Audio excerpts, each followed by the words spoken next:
கிறிஸ்துவுக்குள் பிரியமானவர்களே, இந்த புதிய நாளின் காலை வேலைக்காக ஜெபிப்போமா? யாரெல்லாம் என்னோட இணைஞ்சிருக்கீங்களோ என்னோட சேர்ந்து ஜெபம் பண்ணுங்க. எங்களை அன்பிலும் அதிகமாய் நேசிக்கிற பரலோக பிதாவே, உம்மை நன்றியோடு துதிக்கிறேன், ஸ்தோத்திரிக்கிறேன் அப்பா.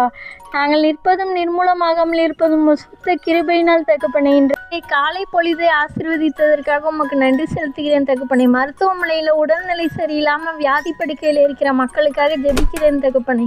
நான் உனக்கு ஆரோக்கியம் வரப்பண்ணி உன் காயங்களை ஆற்றுவேன் என்று சொன்ன வார்த்தையின்படி நீங்களே மருத்துவமனையில் உள்ள மக்களுக்கு ஒரு நல்ல உடல் சுக பலத்தை கட்டளையிடுங்க தகப்பனே. சத்துருக்கள் முன்பாக நீர் எனக்கு ஒரு பந்தியை ஆயத்தப்படுத்தி என் தலையை எண்ணெயால் அபிஷேகம் பண்ணுகிறீர், என் பாத்திரம் நிரம்பி வழிகிறது என்று சொன்ன வார்த்தையின்படி எங்கள் சத்துருக்களுக்கு முன்பாக கூட எங்கள் தலையை உயர்த்துக தகப்பனே. பரிபூர்ண உடல் சுகம் கட்டளையிடுங்க தகப்பனே. சத்துருக்கள் முன்பாக நீ ஒருபோதும் வெட்கப்பட்டு போவதில்லை என்று சொன்ன வார்த்தையின்படி மருத்துவமனையில் இருக்க மக்களுக்காக கூட ஒரு நல்ல உடல் சுக பலத்தை கட்டளையிடுங்க தகப்பனே.